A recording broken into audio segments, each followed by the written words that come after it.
आपण भूतकाळातली ओझी वाहत असतो स्मरण करून, आणि भविष्यकाळाच्या आपल्याला नाना चिंतांची ओझी आपण वाहत असतो, आणि वर्तमान काळामधल्या आनंदामधून आपण दूर होत असतो. आपण वर्तमानामध्ये असतो, पण भूतकाळाचं स्मरणाची ओझी वाहून भयग्रस्त होत असतो, हळहळत असतो, आणि भविष्यकाळामध्ये कसं होईल कसं होईल कसं होईल कसं होईल याच्या चिंतांची ओझी वाहून दुःखी होत असतो. वर्तमान आपलं असतं, वर्तमानामध्ये आपण मुक्त असतो, पण ह्या मुक्तपणाची आपणाला जाणीव नसते. तेव्हा बंधनाची जाणीव होणे ही पहिली गोष्ट आहे. दुसरी, बंधनातून मुक्त होण्याची इच्छा होणं ही दुसरं पाऊल आहे. बंधनातून मुक्त होण्याची इच्छा झाल्यानंतर मार्गदर्शक मिळवणं हे तिसरी पायरी आहे. मार्गदर्शक मिळाल्यानंतर आपल्याला कळेल अशा तऱ्हेचा उपदेश होणं ही चौथी पायरी आहे. तो उपदेश झाल्यानंतर तो आपल्याला समजणं ही पाचवी पायरी आहे.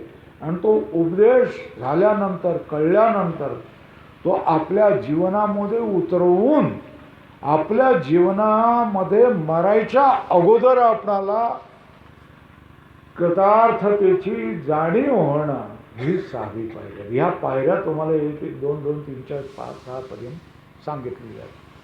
आणि याच्यासाठी ही गोष्ट कुठे मिळेल तर ही गोष्ट वेदांतामध्ये मिळेल. ही गोष्ट कोण सांगेल तर स्वामीजी सांगतील. आणि याच्यासाठी आजचे हे सत्संगाचं काम आहे.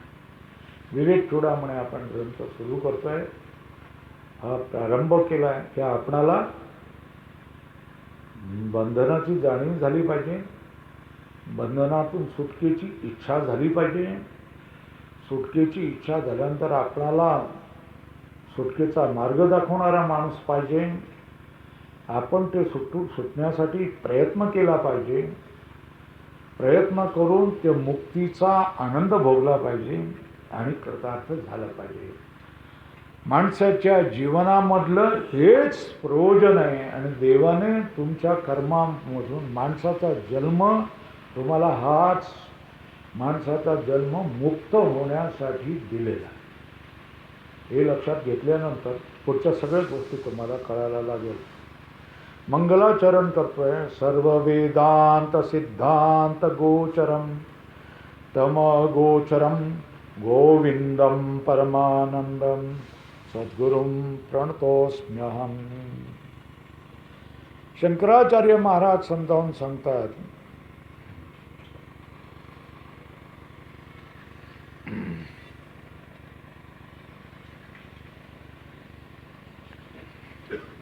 तुकाराम महाराज म्हणतायत एका अभंगामध्ये कुठेतरी म्हटलेलं आहे, शास्त्राचे जे सार वेदाची जो मूर्ती. शास्त्राचं जे सार आहे आणि वेदाची जो मूर्ती आहे तो कोण आहे? तो परमात्मा आहे. परमात्म्याची जाण शास्त्रांमधून आणि वेदामधूनच मिळणार हे आपण लक्षामध्ये घ्या. म्हणून वेदांताचा तिरस्कार आपण करू नये. हा वेद माझा नाही, आम्ही वेदांती नाही आहेत, आम्ही वेद मानत नाही असं म्हणू नये. तर सांगतात सर्व विद्वांत सिद्धांत गोचरम. संपूर्ण वेदाचा अंत ज्याच्यामधून होतो तो उपनिषद ग्रंथ, त्या उपनिषद सिद्धांताचा असणारा विषय पण अगोचरम. अगोचर मतलब गोचर म्हणजे इंद्रियाचा विषय होणं आणि अगोचर म्हणजे इंद्रियाचा विषय न होणं.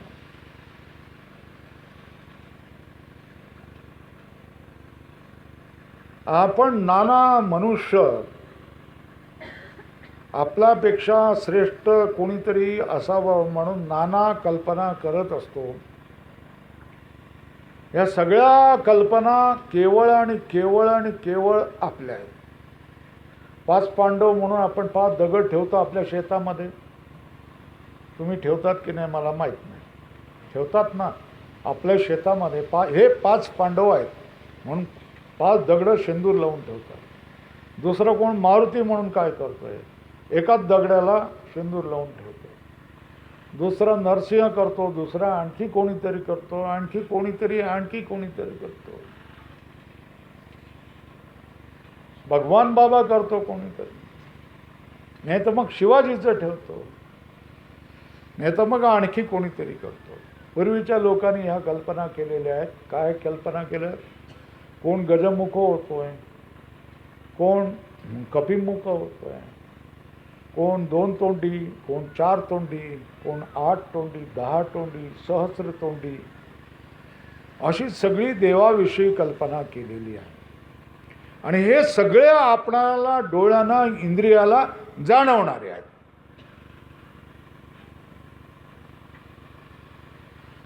कोण 4 तोंडी, कोण 3 तोंडी, कोण 2 तोंडी, तर कोणी 1000 तोंडी, अशी कल्पना केली.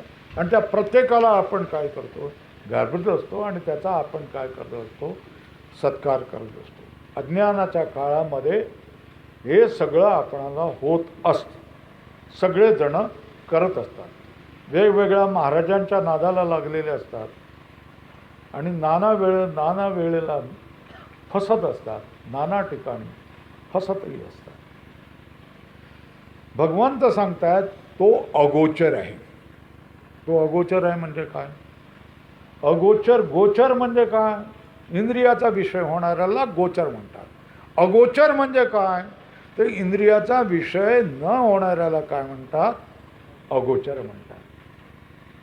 तर परमात्मा इंद्रियांना दिसू शकतो काय याचा विचार आहे. जो परमात्मा इंद्रियाचा विषय होऊ शकेल तो परमात्मा असू शकत नाही. तो मायेचाच विषय असणार आहे, प्रकृतीचाच विषय असणार आहे. मग या मायेच्या पाठीमागे असणारा, मायेला चालवणारा, मायेला गरागरा फिरवणारा, मायेपासूनच हे सगळं जगत उत्पन्न करणारा, पण आपण म्हटलं नामा निराळा जो असतो त्यालाच काय म्हटलेलं आहे? अगोचर. वेदांताचा देव, वेदांताचा ईश्वर, वेदांताचा भगवत तत्व हे अगोचर तत्व आहे. अगोचर तत्व म्हटलं इंद्रियाचा विषय न होणारा अशा तऱ्हेचं ते तत्व आहे. बरोबर आहे. मग जो नमस्कार करतायत शंकराचार्य,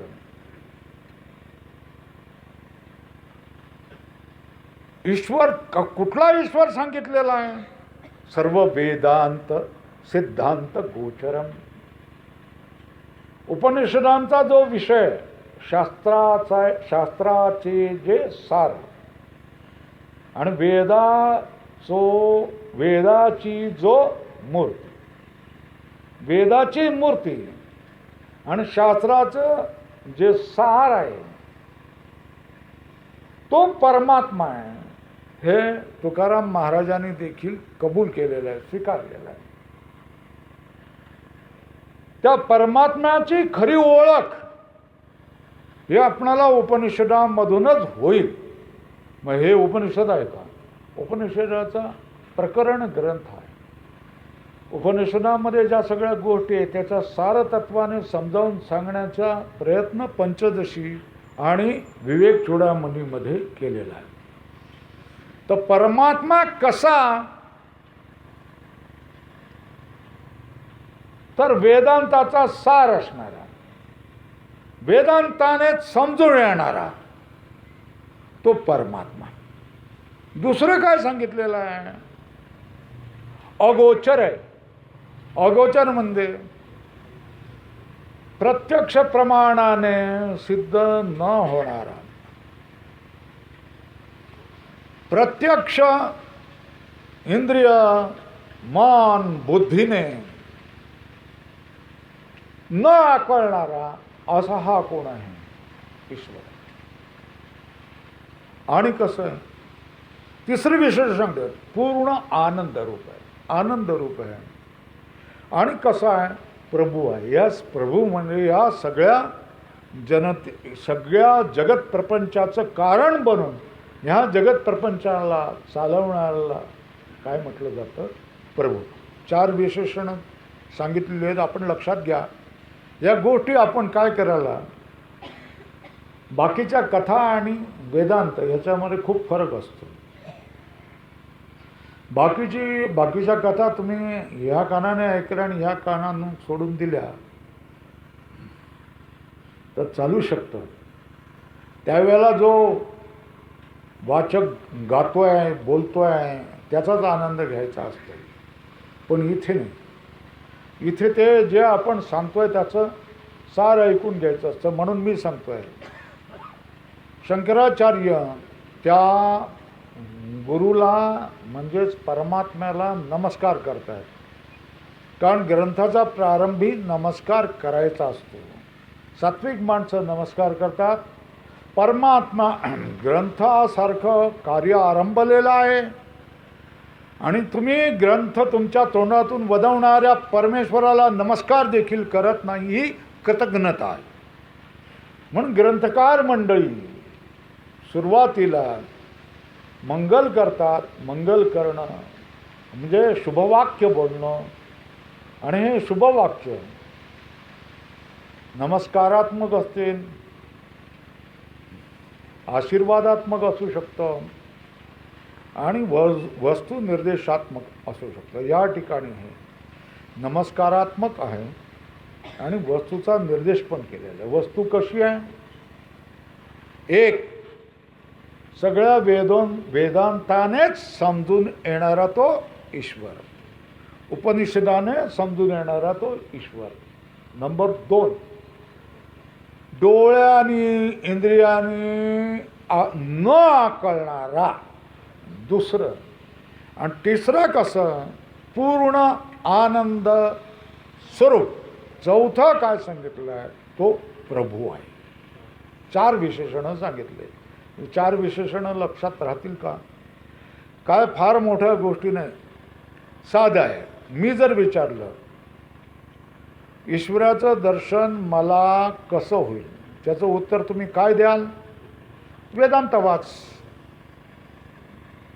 वेदाचा जे सार आहे, वेदाचा जो सार आहे हे तुकाराम महाराजांनी सांगितलं. वेदांत वाच, परमेश्वर समजेल. दुसरं काय? डोळ्याने दिसणारी वस्तू परमेश्वर आहे असं समजू नकोस. डोळ्याने दिसणारे हे जे आहेत हे मायाचे पुतळे आहेत. मायेमध्येच निर्माण झालेले आहेत. सगळे जेवढे हजारो जेवढे मन झाले आहेत हे सगळे मायेमधलेच पुतळे आहेत.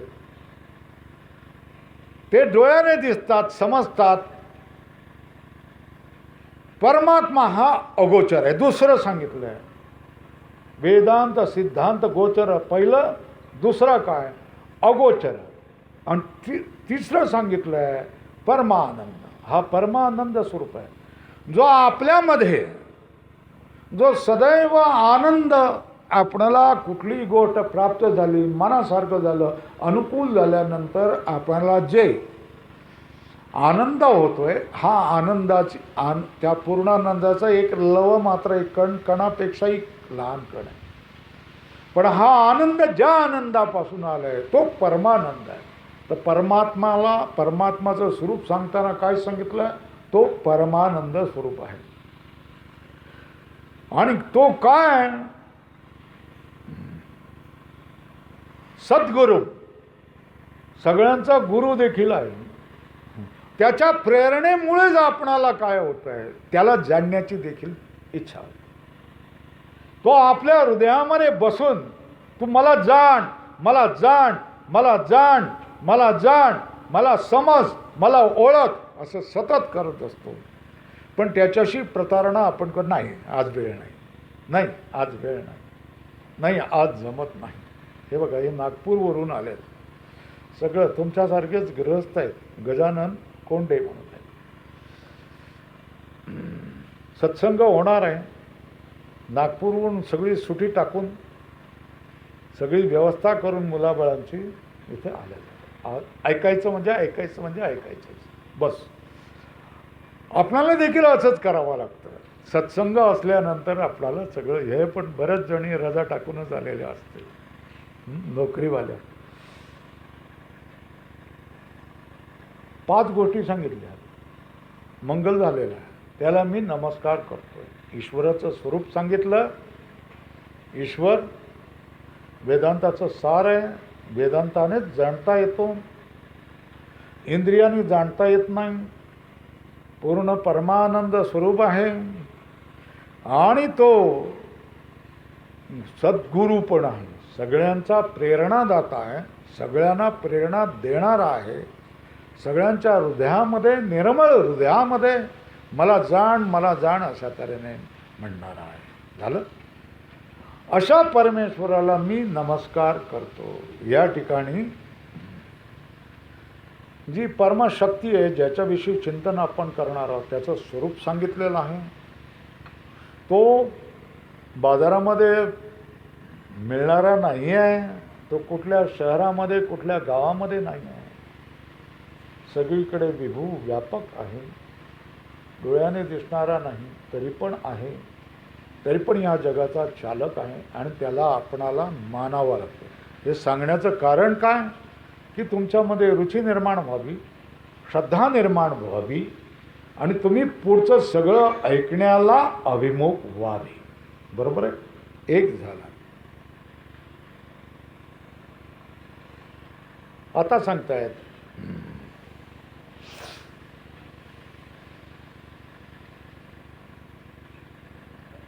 जो काही या मंगलाचरणामधून परमेश्वर सांगितला गेला आहे त्याला शास्त्राच्या भाषेमध्ये ब्रह्म म्हटलेलं आहे. काय म्हटलेलं गेलं आहे? वेदामध्ये त्याला ऋत म्हटलेलं गेलं आहे. ऋत म्हटलं म्हणजे या सगळ्या जगाच्या पाठीमागे जे जे काही सत्य स्वरूप असेल ते सत्य स्वरूप म्हणजे ऋत. तर त्याला पहिलं नाव काय दिलेलं आहे? ऋत. नंतर नाव काय दिलं गेलेलं आहे? वेदांतामध्ये काय नाव दिलेलं आहे? ब्रह्म. पुराणामध्ये काय नाव दिलेलं आहे? विष्णू, नारायण, वासुदेव ही नावं पुराणामध्ये दिली गेलेली आहे. पुराणामध्ये सगुण परमात्म्याचं वर्णन आहे. वेदांतामध्ये निर्गुण निराकार ब्रह्मस्वरूपाचं वर्णन आहे. तेव्हा आम्हामध्ये जी आहे जगताचं कारण असणारा त्या ब्रह्माची निष्ठा आपल्यामध्ये निर्माण झाली पाहिजे. पण निष्ठा तेव्हाच निर्माण होईल त्याचं जर महत्त्व आपल्याला कळलं असेल तर. ब्रह्मनिष्ठेचं महत्त्व आपल्याला सांगतात. ज्यांच्याजवळ अगोदर थोडंसं हे असतं तर जे जाणतायत वाचतायत त्यांच्यासाठी आपण हे ग्रंथ पुरवू शकलो असतो. पण सगळेच घाई आणि गडबड. जंतूनां नरजन्म दुर्लभं पुस्त्वं ततो विप्रता तस्माद् वैदिकधर्ममार्गपरता वेद्वात्वमस्मात् परम् आत्मानात्मविवेचनं स्वनुभवो ब्रह्मात्मना संस्थितिः मुक्तिर्नो शतकोटिजन्म सुकृतय पुण्यैर्विना लभ्यते. अर्थ सांगतोय. संस्कृतला तुम्ही घाबरू नका. संस्कृती आपल्या सगळ्या भाषेची जननी आहे. संस्कृतनेच आपल्या सगळ्या भारतीय भाषांचं रसपान करवलेलं आहे आणि सगळ्या भाषा ज्या उमललेल्या आहेत या संस्कृतच्या धर्तीवरच होत्या. इंग्रजाच्या आगमनापूर्वीपर्यंत सारं जे चर्चा चालायची ही संस्कृतमधूनच चालायची आणि विद्वान लोक संस्कृत भाषेमध्येच असायचे. आज त्या भाषेची जरी दैना झालेली असेल तरी महान शास्त्रीय सत्याचा परिपोष हा संस्कृत ग्रंथामध्येच आहे. संस्कृत ग्रंथ हे आपले मार्गदर्शक ग्रंथ आहेत, सांगतात. एक तर 84 लक्ष योनीमधून माणसाला यावं लागतं. तेव्हा आधी किती लक्ष योनीतून जावं लागेल? 84 लक्ष योनी.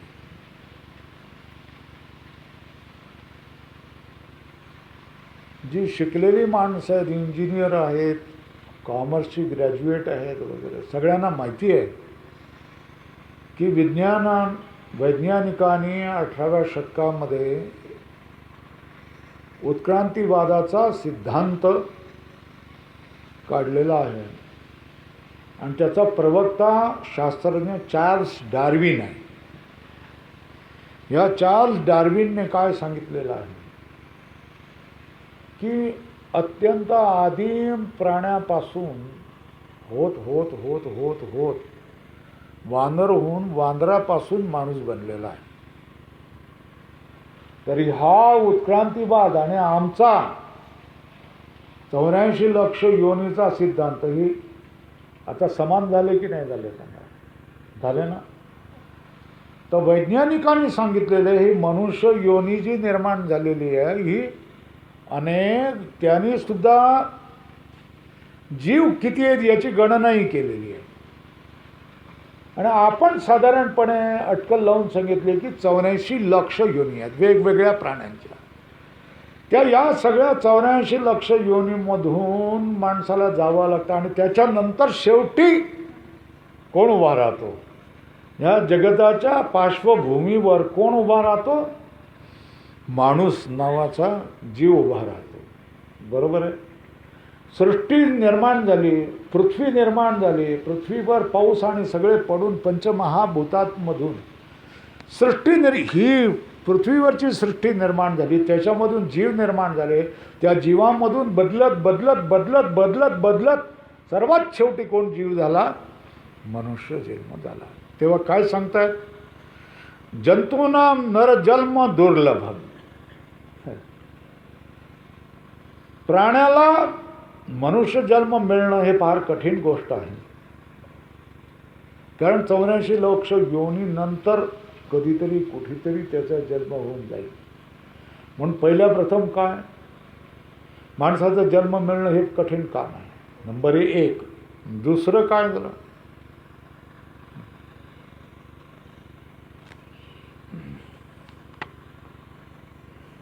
पुरुषाला जाण्या येण्याची मोकळीक असते. बाईला नवऱ्याला बरोबर घेऊन जावं लागतं किंवा नवऱ्याला सोडायला यावं लागतं ना. बरोबर आहे ना. तर हे बंधनच झालं ना बाईला. पुरुष कुठेही झटकन मोटरसायकल काढली का जाऊ शकतो, भेटू शकतो. तर पुरुषाला तसं स्वातंत्र्य आहे. शरीर, प्राकृतिक बंधनं ह्याच्यामुळे बाईला बंधनं येतात. हे सगळेजण जाणतात. सगळ्या जणांचा हा अनुभव आहे. म्हणून सांगतात की माणसामध्ये देखील पुरुषत्व मिळणं हे फार कठीण आहे. त्या काळामध्ये स्त्रिया शिकत नसायच्या. अगदी इंग्रज आल्यानंतर सुद्धा शिकत नसायच्या. आता ह्या 1950 नंतर महिला शिकण्याला जोर आलेला आहे. आणि आता तर पुरुषापेक्षा महिला पुढे जातात. सगळ्या क्षेत्रामध्ये पुढे जात आहेत. आणि ते काय चांगलं का वाईट याची विषय नाही. चांगलंच आहे. जे काय अर्ध अंग शिकणं हे चांगलंच आहे. पण पहिल्या याच्यामध्ये, पहिल्या काळामध्ये पुरुष तुलनेने स्वतंत्र असायचं. म्हणून काय बाई म्हणायची हे बाईचं शरीर आहे म्हणून काय मी पाप केलं आहे असं अजूनही म्हटलं जातं. कारण बाईची शरीरामुळे तिला जे बंधनं आलेली असतात त्याच्यामुळे मनातून हळहळ व्यक्त होत असते. ते जसं गेले तशा तऱ्हेने मी पण गेलो असतो. लेकरं सांभाळायची, आणखी हे करायचं, रांधा वाढा उष्टी काढा हे सगळं करावं लागतं. त्याच्यामुळे बाईला हे बंधन असतं. म्हणून या ठिकाणी सांगितलं आहे की मनुष्याचा जन्म मिळणं अवघड आहे. त्यातून पुरुषाचा जन्म मिळणं अवघड आहे. आणि पुरुषाचा जन्म मिळाला तरी विद्वत्ता असली पाहिजे ना. मूर्ख माणूसच झाला, जन्माला आला तर काय उपयोग, त्याला काहीच कळत नाही, मंदबुद्धी झालेला आहे, तर काय उपयोग आहे. सर्वात काय झालं, मनुष्याचा जन्म दुर्लभ आहे. त्याच्यामधून पुरुषाचा जन्म मिळणं हे दुर्लभ आहे. पुरुषाचा जन्म मिळाला त्याच्यामध्ये मेधा असेल, बुद्धी असेल, विद्वत्ता असेल, हेही दुर्लभ आहे. आणि विद्वत्ता तुमची नोबेल प्राईजमध्ये जात असेल तर, नोबेल पुरस्कारामध्ये जात असेल तर, विज्ञानामध्ये जात असेल तर, मिसाईलमध्ये जात असेल तर, दारुगोळा करून मारण्यासाठी मध्ये जात असेल तर नाही, हा वैदिक मार्ग नाही. तर सांगतायत विद्वत्ता असेल मग, परंतु वैदिक मार्ग मिळणं, वैदिक मार्गाचा अवलंब करणारे दुर्लभ आहे. आणि वैदिक मार्गाचा अवलंब जरी केला तरी ते स्वाहा स्वाहा स्वाहा स्वाहा स्वाहा स्वाहा, काढा पैसे, हे असे होतील ना. मग काय हे मिळतील तुम्हाला, हे लोक मिळतील. 50,000 20,000 40,000 70,000 बोलवलं का त्यांच्यासाठी काढावे लागतात. किती मांडवाचे खर्च, 4 मांडवांचे खर्च, एकाच त्या टोळीला द्यावं लागतं. बरोबर आहे ना, मागतात तेवढे ते पैसे. आत्मा अनात्माचं विवेचन करणारा हा महाकठीण आहे. क्रम समजतोय का. पहिल्यांदा काय लक्षात ठेवा, या गोष्टी लक्षात, ग्रंथ नसला तरी हरकत, ग्रंथ नसला तरी आता लक्षात ठेवा. आणि पुन्हा काय करा, मागून घ्या, तुम्हाला मिळेल. कदाचित असेलही तुमच्याकडे तो. पहिली सुरुवात काय, माणसाचा जन्म दुर्लभ आहे. दुसरं काय, पुरुषत्व कठीण आहे. नंतर विद्वत्ता असणं कठीण आहे. नंतर वेद मार्गाचा पाठपुरावा करण्याची बुद्धी होणं हे कठीण आहे. 5वी गोष्ट काय, वेदमार्गाचा पाठपुरावा केला परंतु कर्मकांडाच्याच पाठीमागे असेल तर ते कठीण आहे. मग काय आणखी, आत्मा कोण आणि अनात्मा कोण याचं विवेचन करणारा दुर्लभ आहे, ते फारच कठीण. बरं, आत्मा अनात्माचा विवेचन करणारा माणूस मिळून जाईल. अनुभवाची बात बोला. हां, अनुभव कठीण आहे ना. तुम्ही खूप ऐकलेलं आहे ना, आहे की नाही, ऐकलेलं आहे ना, खूप ऐकलेलं आहे, मोठ्या मोठ्या लोकांकडून ऐकलेलं आहे. बरोबर आहे ना. पण तुमच्या सगळ्यांचं म्हणणं काय की अनुभव येत नाही. बरोबर आहे ना. गोष्ट काय, स्वामीजी सगळं कळतं हो पण अनुभव येत नाही. राग यायचा येतोच, भय वाटायचं भय वाटतंच, मन शांत राहतच नाही, काळजी वाटायची ती वाटतेच. आपण ब्रह्म हा अनुभव कुठे येतोय, कळतं सगळं पण अनुभव. तर गोष्ट सांगतात इथे की अनुभव पण दुर्लभ आहे. काय, बरोबर आहे, अनुभव पण दुर्लभ आहे. अनुभव दुर्लभ असेल पण एकदा तुम्हाला दिव्य अनुभव झाला, मी पण तुम्हाला एक 5 मिनिटं अनुभव देऊ शकतो. हा तुम्हाला समजला ना, देईन मी मग विवेचनामध्ये कधी जाऊया त्यावेळेला अनुभव देईन. एक 5 मिनिटं हा अनुभव तुम्हाला येऊ शकतो. पण तुम्ही म्हणाल पुन्हा तेच, काय म्हणणार पुन्हा जे आहे तेच, ठीक आहे ना, म्हणजे निष्ठा बनत नाही. आता शेवटली गोष्ट काय, निष्ठा महत्वाची आहे. काय, ब्रह्मस्वरूपामधून निष्ठा होणं, ब्रह्मस्वरूपाचा अनुभव झाल्यानंतर त्याच्यामध्ये निष्ठा होणं हे पण अत्यंत दुर्लभ. हे शेवटलं टोक आहे, झोपा काढू नका. बघा आम्हाला अनुभव आहे, ब्रह्मरूपचे आमची संस्थिती झालेली आहे, असं नका दाखवू. लागली समाधी ज्ञानेशाची, बरोबर, असं नका करू. 5 गोष्टी सांगितलेल्या आहेत. बोला काय दुर्लभ, एकापेक्षा एक दुर्लभ, एकापेक्षा एक दुर्लभ, वेदांत्याने जाणण्यासारखी 5 गोष्टी दुर्लभ सांगितल्या. मनुष्याचा जन्म दुर्लभ आहे, ठीक आहे ना. त्याच्यानंतर पुरुषत्व दुर्लभ आहे. पुरुष असला तर विद्वत्ता, मेधा, बुद्धी मिळणं हे दुर्लभ आहे. बुद्धी मिळाली तर त्याच्यामध्ये वेदमार्गाचं समर्थन करण्याचा आग्रह हे दुर्लभ आहे. वेदमार्गाचं समर्थन केला तरी पण वेदांताचं आग्रह धरणारा हा दुर्लभ आहे. आत्मा अनात्माचं विवेचन ह्याच वेदांत आहे, हे करणारा दुर्लभ आहे.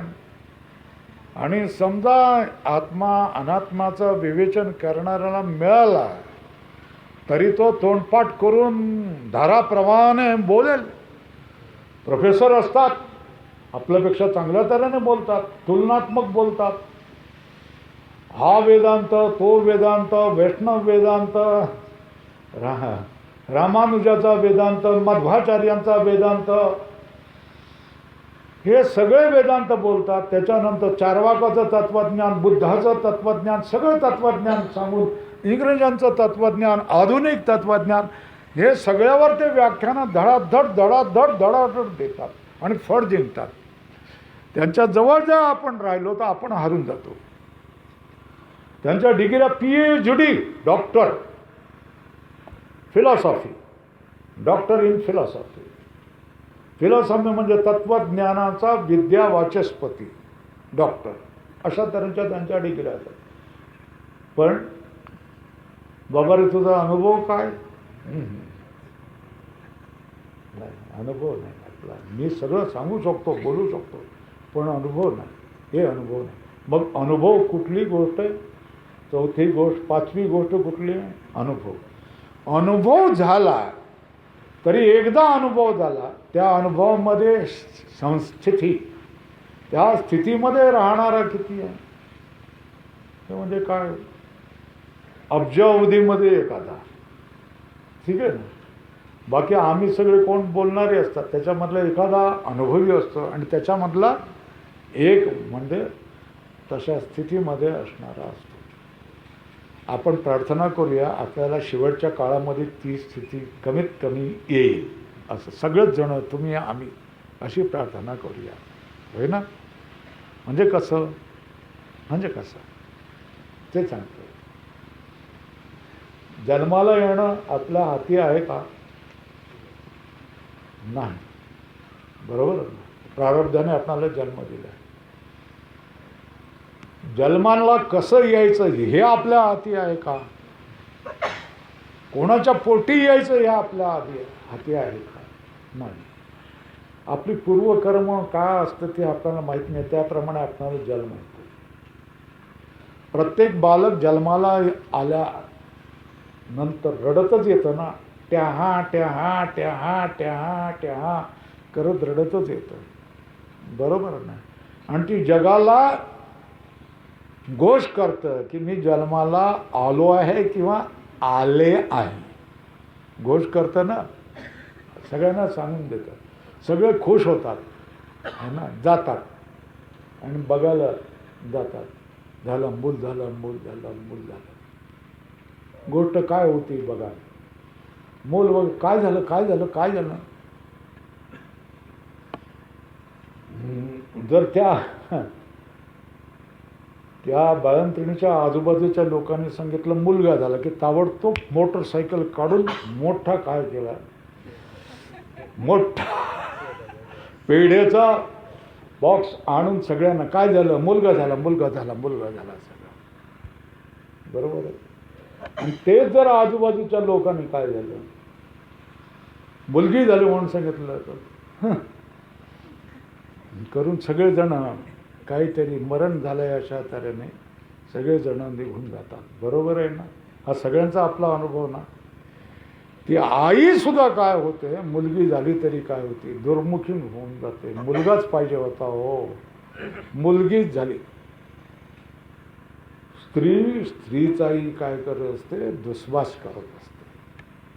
हा दुस्वास करू नका, कारण मोठेपणा हा पुरुष आहे का स्त्री आहे याच्यावर नाही आहे, जुन्या काळामध्ये म्हटलेलं आहे. त्याचा संदर्भ काय? संदर्भ हा आहे की स्त्रीला वेगवेगळी, स्त्रीच्या शरीरामुळे बंधनं असतात, पुरुषाला बंधन नसतात. पुरुष कुठेही जाऊ शकतो, कुठल्याही गुरुकडे जाऊ शकतो, काशीला जाऊ शकतो, इकडे जाऊ शकतो. स्त्रीला वेदांत शिकणं फार कठीण आहे आणि मुलींना वेदांत शिकणं तर फार कठीण आहे. फार म्हणजे फारच कठीण आहे ना. किती आरोप येतील, काय येतील, कसं येतील, काय काय हे करतील, काही सांगता येत नाही. वाईट अनुभव असतो त्यांचा. त्याच्यामुळे म्हटलेलं आहे पुस्तक पुरुषत्व आणि वेदमार्ग प्रवणता, त्यात आत्मानात्म विवेचन आणि शेवटी अनुभव आणि संस्कार, हे सगळं दुर्लभ आहे. मग हे दुर्लभ वस्तू कोणाला जर प्राप्त झाले असेल तर ती कशी, त्याचं कारण काय सांगतायत. काय सांगतात? मुक्तिर्नो शतकोटी जन्मसु कृतैहि पुण्यर्विना लभ्यते. जो ब्रह्मरूप से संस्थिती ज्याची झालेली आहे, म्हणजे तो मुक्त झाला ना, परमात्मा स्वरूप झालेला आहे ना. बघा, आजचे वैज्ञानिक देखील सांगतायत हे आता मुक्त चिंतन होईल बरं का.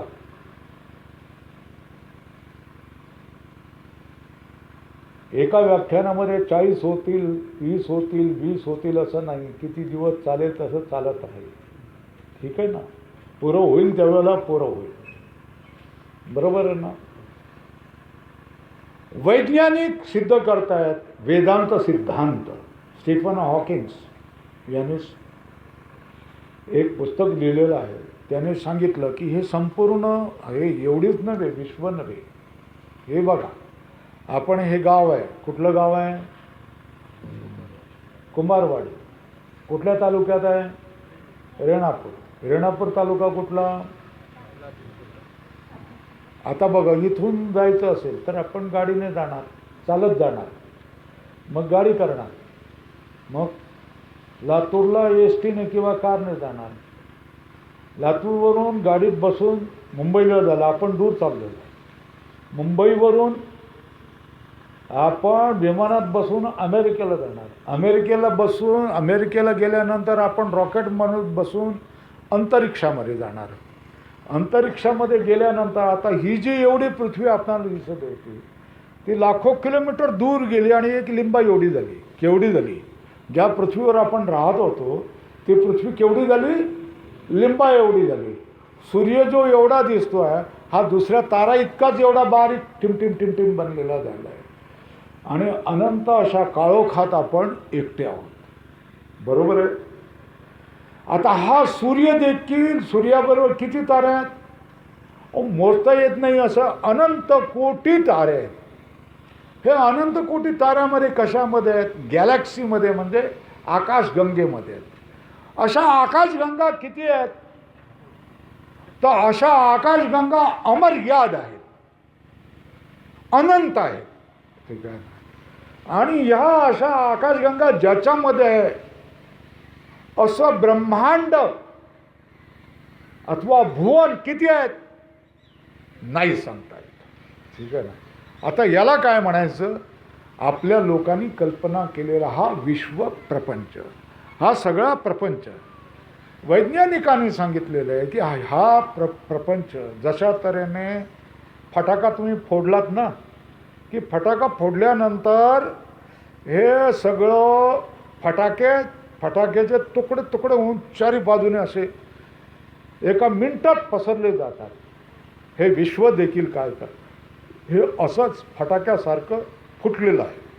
आणि फटाक्यासारखं फुटून सेकंदाच्या काही भागामध्ये त्याचे तुकडे तुकडे तुकडे होऊन हे सगळं विखुरलं. आणि त्या काळापासून हे सगळं विश्व हे असं प्रसरण पावत आहे, धावताय धावताय धावताय धावताय.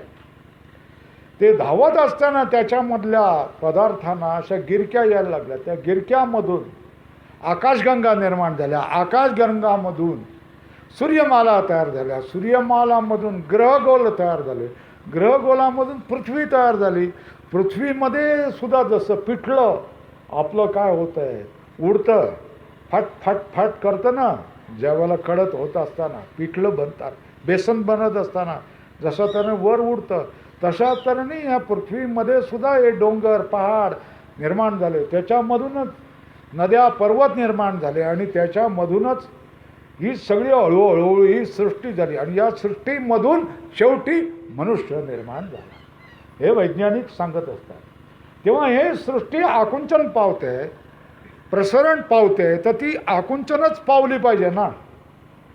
ती आकुंचन पावली तर ती आकुंचन पाहून किती तिचा आकार केवढा होतो, बोलतात शून्य. काय आकार किती होतो त्याचा, शून्य आकार होतोय. पण आकार जरी शून्य असली तरी त्याच्यामध्ये जी ऊर्जा असते ती किती असते, अनंत ऊर्जा. बरोबर आहे. आता वैज्ञानिक बघा ह्याचं काय करतायत, याचं विश्लेषण काय करतायत, या जगाचा आधिकरणाचं विश्लेषण काय करतायत की शून्य आकारमान असलेलं आणि प्रचंड ऊर्जा असलेलं ह्या सगळ्या मगाशी सांगितलेल्या जगत प्रपंचाचं कारण आहे. आणि इथे काय सांगितलेलं आहे, अगोचर आहे, जे आपल्याला डोळ्यांना दिसत नाही, पण जे चैतन्य स्वरूप सत आहे, चैतन्य स्वरूप आहे, आनंद स्वरूप आहे, हेच जगताचं कारण आहे. तेव्हा दोन्ही एका लाईनीवर आले की नाही, वैज्ञानिकही आलेत आणि आपण आपल्या प्राचीन ऋषी मुनींनी देखील तेच सांगितलेलं आहे. तो परमात्मा हा काही सुपरमॅन म्हणजे माणसापेक्षा कोणीतरी वेगळा असा तरी मोठा, जशा तऱ्हेने महाभारतात सांगितलेलं घटोत्कोच सांगितलेला होता. घटोत्कोच वो केवढाही मोठा निर्माण असा कोणी राक्षस नाही आहे किंवा महामानव नाही आहे की 1000 हात असणारे वगैरे. वेदांतामध्ये भगवत तत्व काय आहे, तत्व आहे. काय आहे, तत्व आहे. ईश्वर काय आहे, तत्व आहे. भगवान काय आहे, तत्व आहे. महात्मा गांधी, विनोबा भावे यांच्यासारखे सुद्धा आधुनिक काळात राधाकृष्णन यांच्यासारखे देखील अशा तऱ्हेने सांगतात की ईश्वर शक्ती, जगतकारण शक्ती हे तत्व आहे, तत्व आहे. आणि हे तत्व म्हणजे जे सत्य आहे आणि जगताचं कारण आहे त्याला काय म्हटलं जातं, तत्व. तर हे तत्व आहे, या तत्वापासूनच जगत निर्माण झाले आणि या तत्वामध्येच हे जगत काय लीन होणार. तेव्हा हे ओळखणं, याचं ज्ञान, त्या वैज्ञानिकांना हे ज्ञान होणं, वैज्ञानिकांनी हे ज्ञान प्राप्त केलं आणि त्यांना नोबेल पुरस्कार मिळाला. आणि नोबेल पुरस्कार मिळाल्यानंतर त्याची ती सोन्याची एवढं जी मुद्रा आहे ती बाळगून मी नोबेल पुरस्कारवाला आहे म्हणून त्यांची कृतार्थता झाली. त्यांचं नाव तेवढं झालं, त्याच्यासाठी मिळणारं वैभव वगैरे सगळं त्यांना मिळून गेलं, ऐहिक वैभव मिळालं. पण वेदांतामध्ये जो माणूस हे जाणून घेतो की जगताचं कारण कसं आहे, अगोचर आहे, इंद्रियाने जाणता येणारं नाही आहे, तरी पण ते आहे आणि तेच सत्य आहे, ते ऋत आहे, तेच परमानंद स्वरूप आहे, तेच ज्ञान स्वरूप आहे, हे जो जाणतो तो याच जन्मामध्ये काय होऊन जातो, मुक्त होऊन जातो. आणि ह्या जन्मामध्ये मुक्त झाल्यानंतर, देहपात झाल्यानंतर तो भगवत स्वरूप होतो. कसा होऊन जातो, याला म्हटलं मुक्तीची आमची कल्पना ही आहे. मुक्तीची आमची कल्पना काय, वेदांताची मुक्तीची काय कल्पना आहे, ते भगवत स्वरूप होऊन जाणं, जीवाने भगवत स्वरूप होणं. मी तुम्हाला थोडक्यामध्ये वैज्ञानिकांनी सांगितलेली उपपत्ती सांगितलेली आहे आणि ऋषी मुनींनी सांगितलेली ही उपपत्ती तुम्हाला सांगितलेली आहे. बरोबर आहे. तर दोघांचाही उद्देश एकच आहे की जगताचं कारण तुम्ही जाणलं पाहिजे. आणि जगताचं कारण तुम्ही जाणलं, वैज्ञानिक पद्धतीने तुम्ही जाणलं, तर तुम्हाला नोबेल पुरस्कार मिळेल. बरोबर आहे ना. आणि धर्मशास्त्राप्रमाणे तुम्ही जाणलं तर तुम्ही मुक्त झाला, ब्रह्मस्वरूप होणार आहे. दोन्हीमध्ये फरक हाच आहे की ते लौकिक महत्त्व, लौकिक ऐश्वर त्यांच्या दृष्टीने महत्त्वाचं आहे. त्याच्यामुळे ते त्याच फळाची अपेक्षा धरतात. ह्या जगतामध्ये मोठेपण मिळावं, मला नोबेल पुरस्कार विजेता म्हणावं, एवढीच त्यांची इच्छा आहे. बरोबर आहे. आणि इथे मुक्त मुमुक्षुची इच्छा काय आहे की मला मुक्तीच मिळाली पाहिजे आणि ती या जन्मामध्ये मिळाली पाहिजे. तुम्ही आम्ही काय अपेक्षा करायची की आम्हाला मुक्ती मिळाली पाहिजे, ही याच जन्मामध्ये मिळाली पाहिजे. याच जन्मामध्ये मला पुढच्या जन्माचा वायदा नको. पुढच्या जन्मामध्ये मिळेल, आणखी 10 जन्मामध्ये मिळेल, याचा वायदा नको. मग कधी मिळालं पाहिजे, याच जन्मामध्ये मला मिळालं पाहिजे. आणि याच जन्मामध्ये मिळाले पाहिजे. ही तीव्रता तुम्हाला कधी असेल, ही तीव्रता बंधनाची काच जर तुम्हाला जाणवत असेल ना. कशाची? मी काच शब्द वापरतोय. काच म्हणजे काय? गळ्यात दाव असेल किंवा बेडी असेल तर हे इथे लागून काय होतंय, रक्त येतं, त्याला म्हणतात काच. ठीक आहे ना. कपडा एखादा आपला जास्त घट्ट असला तर इथे काच येते, त्याला काय म्हटलं जातं? काच म्हणतात. ठीक आहे. काच म्हणजे कसं आहे? काच म्हणजे काय की जाणवतंय पण सांगता येत नाही, त्याला काच म्हणतात. काय म्हणतात? काय होय ना, बरोबर ना. जाणवतं पण सांगता येत नाही आणि सारखं ते आपणाला भोगावंच लागतंय. ती बंधनाची काच ज्याला लागलेले त्यालाच हे केव्हा एकदा सुटून जातो, अशा तऱ्हेने मुक्तीची आस लागलेली. पण ही बंधनाची काच आणि मुक्तीची आस या दोन गोष्टी लक्षात येते का? या बरोबरीच्या आहेत, एकाच वेळेला आहे. ज्याला मुक्तीची काच, बंधनाची काच तीव्रतेने जाणवत असेल त्यालाच मुक्तीची आस तीव्रतेने असणार आहे. आणि हे कधी शक्य आहे? त्याचं उत्तर सांगतायत. शतकोटी जन्मसुकृत ही पुण्यर्विना न लभ्यते. अर्थ समजला असेल. 100 कोटी जन्मामध्ये तुम्ही पुण्य केलेलं असेल तर हे तुम्हाला जाणवेल. काय जाणवेल? लक्षात ठेवलं पाहिजे. या गोष्टी लिहून ठेवल्या पाहिजे. काय केल्या पाहिजेत? समजून घेतल्या पाहिजेत. मग वेदांतांचे सिद्धांत तुम्हाला कळू लागतील. काय? बंधनाची काच आणि मुक्तीची आस, या दोन्ही गोष्टी काय असल्या पाहिजेत? केव्हा तुम्हाला असतील? 100 कोटी जन्मामध्ये तुम्ही जर पुण्य केलेलं असेल तरच. म्हणजे ही काय सांगितलेलं आहे? दुर्लभ गोष्ट सांगितलेली आहे. ही गोष्ट काय सांगितलेली आहे? अत्यंत दुर्लभ गोष्ट तुम्हाला सांगितली आहे. आणि तुम्हीच ठरवा आता की तुम्ही 100 कोटी जन्मामध्ये पुण्य केलेलं आहे किंवा नाही केलेलं आहे. कोणी सांगू शकतं का? मी छातीवर हात धरून सांगू शकतो का मी 100 कोटी जन्मामध्ये पुण्य केलेलं आहे? नाही. पहिलं प्रश्न करूया की त्याचं हो की नाही हे उत्तर मिळू शकेल. तुम्हाला बंधनाची काच आहे की नाही? काच आहे की नाही? मग मुक्तीची आस आहे की नाही? मग तुम्ही 100 कोटी जन्मामध्ये पुण्य केलेलं आहे. लक्षात येत आहे का? कारण काय सांगितलेलं आहे इथे? शतकोटी जन्मामध्ये केलेल्या पुण्याविना कोणालाही मुक्ती मिळत नाही. बरोबर आहे. तर तुम्ही शतकोटी जन्मामध्ये पुण्य केलेलं आहे कारण तुम्हाला बंधनाची काच आहे आणि मुक्तीची आस आहे, मुक्तीची तीव्र आस आहे. तर तुम्ही मुक्त या जन्मामध्ये मी होणारच आहे असा निर्णय करा.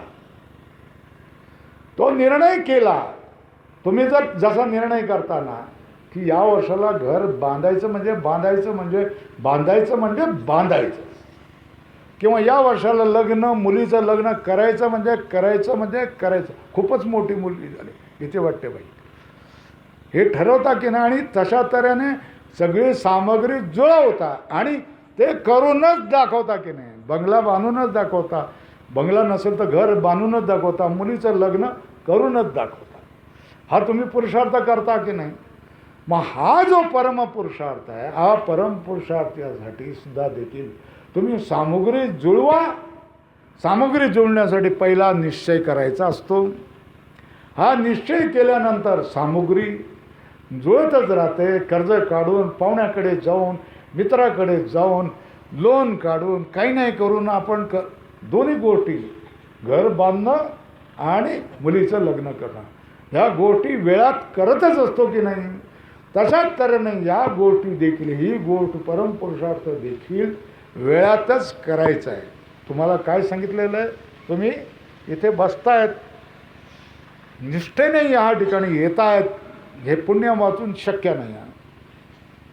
लाखो माणसं आहेत, त्यांना यावं असं वाटत नाही. एवढी सगळी सोय असताना गावात आहेत, जवळ आहेत, बाजूला आहेत, आजूबाजूला आहेत. तुम्ही एवढ्या दुरून दुरून येत आहेत, थंडीमध्ये या ठिकाणी आलेले आहेत, तर हे पुण्य वाचून झालेलं नाही. निर्णय झाला. हे कशासाठी सांगितलं आहे, दुसरा श्लोक कशासाठी सांगितलेला आहे, की तुमच्यामध्ये ही प्रेरणा निर्माण व्हावी की तुम्ही याच बसलेल्या जागेवरच निर्णय करावा की नाही, माझ्यामध्ये शतकोटी जन्माचं पुण्य आहे, अजून काही थोडासा प्रतिबंध आहे, पण याच जन्मामध्ये मी मुक्त होणार, मुक्त या जन्मामध्ये मी मुक्त होणार, हा तुम्ही निश्चय करा. हा जर तुम्ही निश्चय केलात, मग पुढच्या गोष्टी अत्यंत सुलभ आहेत. मग त्या गोष्टीसाठी आयास करायचा. बघा, समजावून सांगतो या गोष्टी तुम्हाला. याच्यासाठी आयास करायचं म्हणजे काय करायचं ते सांगतो. नवीन घर बांधलं तर भाड्याचं घर सोडता, मोटरसायकल आणली तर सायकल सोडता, चारचाकी आणली तर मोटरसायकल अडगळीत पडून राहते की नाही, बरोबर आहे ना. तर तशाच तऱ्हेने जर नवा निश्चय केला तर जुने निश्चय आपल्याला बाजूला टाकून द्यावे लागतात, बरोबर आहे ना. काहीतरी बाजूला टाकून दिल्याशिवाय काहीतरी मिळणार नाही. बाजार आहे, जगताचा बाजार आहे, दिल्याशिवाय मिळत नाही, ठीक आहे ना. तुम्ही काहीतरी द्या, मग तुम्हाला घेता येईल, बरोबर आहे ना. तर तुम्हाला तर काय काय द्यावं लागतं हे मी तुम्हाला सांगून देतो, बरोबर आहे. आता बघा, आता तुम्हाला हे सोपं आहे का कठीण आहे हे तुम्हाला समजेल. आम्ही ह्याच्याविषयी चर्चा केली आहे. परवाच्या दिवशीच आम्ही बसताना ही मुक्ती होण्यासाठी काय काय करावं लागतं हे सांगितलेलं आहे. ठीक आहे, की मुक्त होणाऱ्या माणसाला प्रतिबंध बनणारे हे सगळे जगतामधले जे विषय आहेत, पदार्थ आहेत, ह्या सगळ्याकडे नाही, तू जा तू जा तू जा असं करावं लागतं, बरोबर आहे. जसं पाणी प्यायचं असेल तर विहिरीचं शेवाळ येत असतं, ते शेवाळ आपण बाजूला करून पाणी पित असतो. तशा तऱ्हेने मुक्तीच्या वाटेवर जरा त्या खुर्चीवरचा पाय खाली करा, म्हणजे खुर्ची मोडणार नाही आणि तुम्ही पडणार नाही.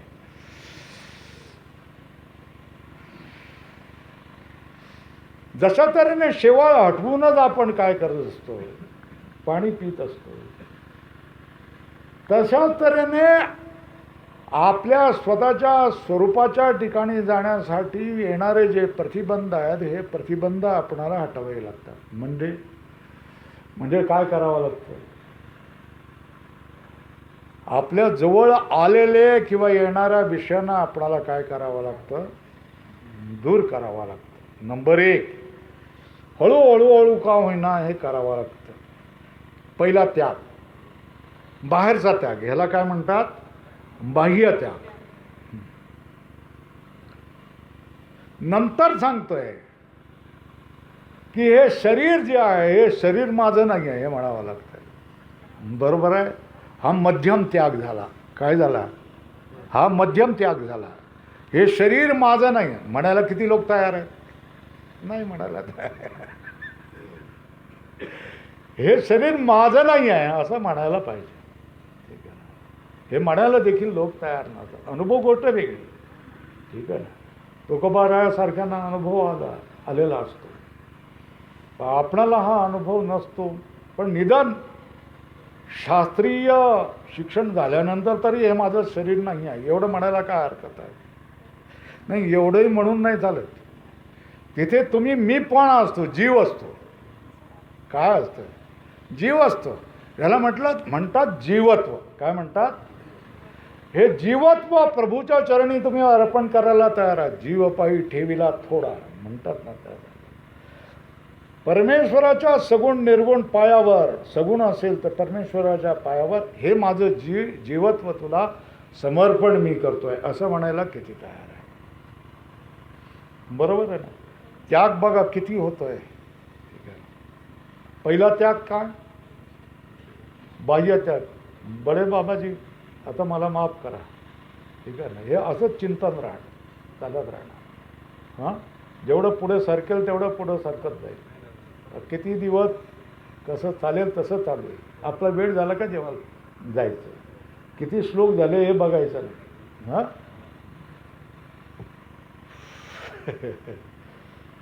तर पहिला त्याग कुठला आहे समजणं महत्त्वाचं आहे. पहिला त्याग कुठला, बाह्य त्याग. म्हणजे हे विषय माझे नाही आहेत, माझा विषयाशी काही संबंध नाही, हा पहिला. दुसरा त्याग मध्यम त्याग. म्हणजे काय, हे माझं शरीराला देखील नाकारणं, ज्याला मी मी मी मी म्हणत होतोय. माझं थोडं पुढे झालं तर माझं म्हणत, हे माझं देखील काय केलं आहे हे तुम्हाला तोडून टाकावं लागतं, त्याग करावा लागतं. हे त्यागल्यानंतर सुद्धा परमेश्वर तिथून तुम्हाला सांगत असतो, ये ये ये वर ये अजून वर ये. चल, त्या बाळाला आपण चालवत असतो ना तसं, चल चल चल अजून ये, पुढे. ते बाळ रांगत पडत धडपडत पुढे येत असतं ना. आपली तीच गत आहे. धडपडत का होणार, आपण पायावर उभं राहून पुढे चाललं पाहिजे. अध्यात्माच्या मार्गावर पुढे गेलं पाहिजे. बरोबर आहे. शेवटला त्याग परमेश्वर तुम्हाला सांगतोय की मला दुसरं काय दगड धोंडे सोने चांदी बाकीचं काय नको, मला तुझं काय पाहिजे, चित्त पाहिजे. चित्त पाहिजे. चित्त म्हणजे जीवास, ज्याच्यामध्ये प्रतिबिंब परमेश्वराचं पडलेलं असतं, चैतन्याचं प्रतिबिंब पडलेलं असतं, त्याला काय म्हणताय, जीवत्व. हे जीवत्व माझ्या पायावर सोड, हे जीवत्वाची आहुती दे, हे जीवत्व मला समर्पण कर. हे जीवत्व परमेश्वराला समर्पण केल्यानंतर परमात्मा काय करतोय, त्याला अशा तऱ्हेने सामावून घेतो की त्याचं पुनरावर्तन होतच नाही. आता बघा, ही गोष्ट तुम्हाला आवडते की नाही आवडते बघा. आता तुम्ही घरची माणसं आहेत, पत्नी इथे आलेली असेल किंवा पती आलेला असेल, तर घरी राहिलेल्या पत्नीला किंवा पतीला तुम्ही काय सांगितलेलं आहे, मी कुंभारवाडीला जातो. बरोबर आहे ना. मग केव्हा येणार ती विचारणार असते, 3 दिवसांनी येणार असं तुम्ही सांगितलं. तर 3 दिवस ती वाट पाहत राहणार ना, आणि येणार म्हणून वाट पाहत राहणार. तर जो जातो ना तो येतो, आणि आपण जे जात असतो ना ते येण्यासाठीच जात असतो. कुठेही जात असतो ना, होय ना. म्हणजे 3ऱ्या दिवशी आपली उलटी गणना चालू असते ना. आता किती 5 तास 4 तास 3 तास 2 तास 1 तास 0 तास आता गाडी काढून निघायचं. हे होतं ना असं. तर जाणाऱ्या माणसाची काय असते, आस असते.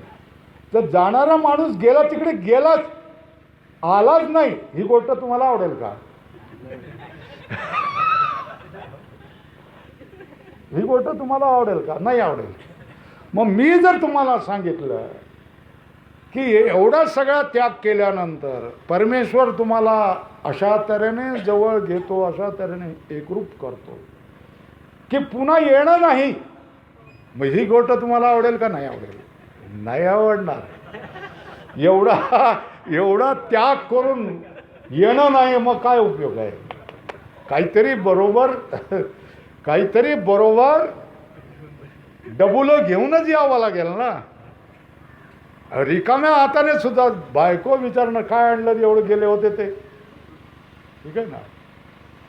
तर परमेश्वर सांगतायत की तू माझ्याकडे आलास तर मी तुला सोडणारच नाही, मी तुला माझ्यामध्ये लीनच करून ठेवणार आहे. तर ही गोष्ट 99,99,999 लोकांना आवडणार नाही, ठीक आहे ना. तो एकाच माणसाला ती गोष्ट आवडेल.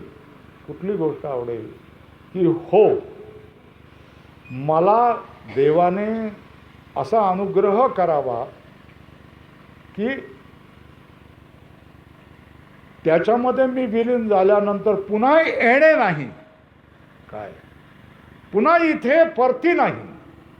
हे सगळं संतांच्या भाषेमध्ये बोललेलं आहे, त्या लोकांना माहीत असतं. पुन्हा परती नाही, पुणे येणे नाही, पुन्हा इकडे परत येणं नाही. तो एक माणूस म्हणत असतो.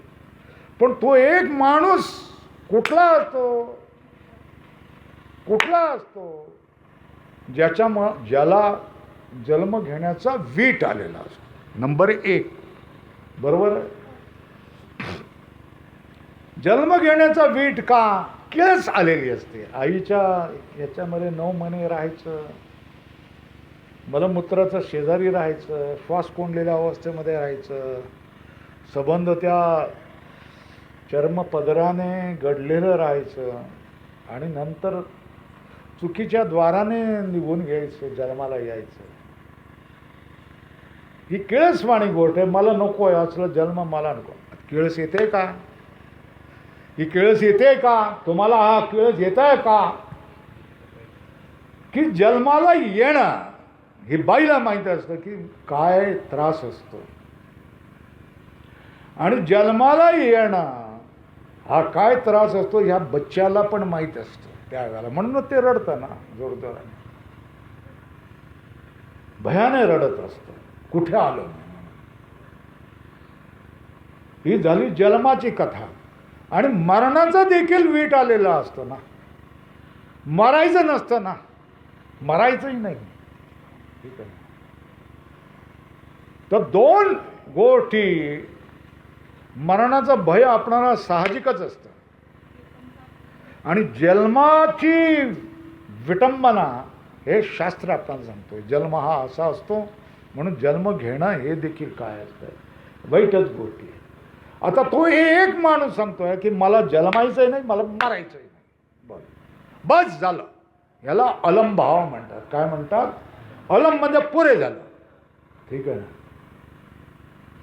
किती वेळा जन्मा येणं, किती वेळा जन्माला यायचं, किती वेळा मरायचं, याला म्हणतात जन्म मरणाचा वीट आहे, बरोबर आहे. जन्मही जन्माचंही किळस येणं, मरणाचीही काय होते, इच्छा न राहणं, मरणाचं भय वाटणं. पुन्हा एक जन्मामध्ये आहे का ही गोष्ट? नाही. हे अनंत कोटी जन्मामध्ये गाडग्यासारखं काय करत आहे ही आपणाला, आपण अमरत्वाच्या याच्यामध्ये मी जन्माला आलो म्हणजे माझा मुलगा अमरच झाला, माझी पोरं अमरच झाली, या भावनेमध्येच असतो. जेव्हा कुठे काय कॅन्सर झाला, दुसरं काय झालं आणि जायला लागलं तर मग रडारडी सगळी होऊन जाते. प्रत्येक जन्माला आलेल्या प्राण्याच्या पाठीमागे मरण हे ठरलेलं आहे. मग हे जन्म मरण एकच जन्मापुरतं नाही आहे, अनंत कोटी जन्मामध्ये आहे. आणि या अनंत कोटी जन्मांच्या जन्म न मरण, जन्म न मरण, पुन्हा जन्म, पुन्हा मरण, पुन्हा जन्म, पुन्हा मरण, याचा तुम्हाला वीट येत नाही का? वीट यायला पाहिजे असं माझं म्हणणं आहे. ओ तुम्हाला 6 दिवस नोकरी केल्यानंतर रविवार तुम्हाला हवा असा वाटतो की नाही? आज सुट्टी घेऊया म्हणून. का? त्या ऑफिसात जाण्याचा किंवा त्या व्यापाऱ्याच्या कोठीवर जाण्याचा, पेढीवर जाण्याचा कंटाळा आलेला असतो. लोक मोर्चे काढतात, शनिवार पण आम्हाला द्या म्हणून सांगतात. ते शाळेवाले तर शनिवारी सुट्टी देतात, अर्धी सुट्टी देतात. बरोबर ना? का? रोजच्या, त्याला इंग्रजीमध्ये रुटीन म्हणतात, किंवा तेच काम करण्याचा कंटाळा आलेला असतो म्हणून आपण सुट्टी घेत असतो. पण प्राण्याला सुट्टी नावाची गोष्टच नाही आहे. त्याला जन्मावं लागेल, मरावं लागेल, जन्मावं लागेल, मरावं लागेल. तर ह्या जन्म मरणाचा वीट आलं पाहिजे. हा वीट सामान्य व्यावहारिक जीवनामध्ये समजत नसतो. शास्त्र आणि साधू पुरुष सांगतात. कुठली गोष्ट आली पाहिजे? जन्माला, आपल्याला आईच्या पोटातून जन्माला येणं ही काही चांगली गोष्ट नाही आहे. ही किळसवाणी आहे. आईला अज्ञानामुळे बरं वाटत असेल, मुलगा झाला. संतती नसणारी मुलं, संतती नसणाऱ्या आईबाप दुःखात असतात. संतती नाही, संतती नाही, संतती नाही म्हणून. संतती झाल्यावर, मुलं मोठं झाल्यानंतर ती जशा तऱ्हेने वागवतात त्यानेही परेशान असतात. म्हणजे संतती नसली तरी परेशान, संतती असली तरी परेशान, प्रत्येकजण परेशान असतो. तेव्हा जन्माला येणं ही किळसवाणी गोष्ट आहे. ह्या घाणेरड्या शरीरामध्ये, मलमूत्रवाला शरीरामध्ये राहणं हे पण घाणेरडं आहे. मरणं हे पण घाणेरडं आहे. आणि अनेक वेळेला जन्माला येऊन मरणं हे पण त्याच्यापेक्षाही घाणेरडं आहे. आणि म्हणून ह्या बंधनाची काच आणि मुक्तीची आस ही तीव्रतेने लाभली पाहिजे. आणि ही ज्यांना काच आणि आस लाभेल, ती कशी लाभेल? अनंत कोटी जन्मामध्ये पुण्य केलेलं असेल तरच. आणि तेव्हाच तो माणूस पुरुषार्थ नव्हे, साधा पुरुषार्थ नव्हे, परमपुरुषार्थ करेल. धर्म, अर्थ, काम हे 3 पुरुषार्थ आहे. आणि मोक्ष हा परमपुरुषार्थ सांगितला. मनुष्याला देवाचा संकेत आहे, देवाची आज्ञा आहे की परमपुरुषार्थी हो. काय हो? परमपुरुषार्थी. पण परमपुरुषार्थी होण्यासाठी 3 त्याग मी तुम्हाला सांगितले. हे 3 त्याग संभव आहेत की नाही संभव आहेत? तुम्ही म्हणाल की संभव नाही आहे. प्रयत्न करून पहा ना.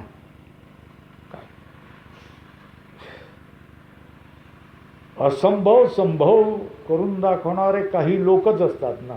थोडकेच लोकच असतात ना. जी गोष्ट कधीही होणार नाही ती करून दाखवणार. अनहोनी होणी काहीच लोक करून दाखवू शकतात ना. परमपुरुषार्थी असतात. तीच असंभव गोष्ट संभव करून दाखवण्याचा पुरुषार्थ तुम्हाला करावा लागतो. केवढा त्याग परमेश्वर प्राप्तीसाठी, मुक्तीसाठी केवढा त्याग करावा लागतोय? बाह्यत्याग, मध्यमता त्याग आणि आंतरत्याग. सर्वस्वाचा त्याग करावा लागतो. परमेश्वराच्या पायावर आपल्या सर्वस्वाचा होम करावा लागतो. होम केला, आहुती दिली, तेव्हाच परमेश्वर आपला म्हणतो. ज्ञानी तू आत्मा एव मे मत. ज्ञानी माझा आत्माच आहे. ज्ञानीने मला हाक मारलेला आहे की तो माझा आत्मा आहे. म्हणून मी हाक मारतो त्याला, ज्ञानी माझा आत्मा आहे.